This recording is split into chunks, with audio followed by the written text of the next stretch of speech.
Ako si Christine de la Cruz Espino at ito ang aking output number 1. At dito ikikwento ko ang mga alaala nung ako'y musmus pa lamang.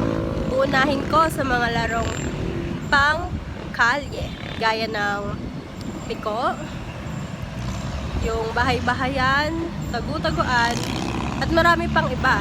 Lahat yon ay aking nalaro kasama ang aking mga pinsan at kababata.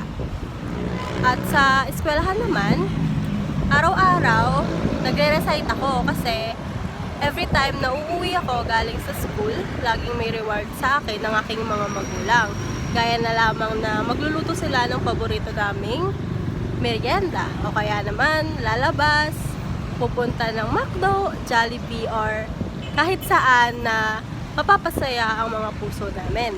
Ganon noong bata pa lamang tayo. Or lahat naman siguro ganon yung mga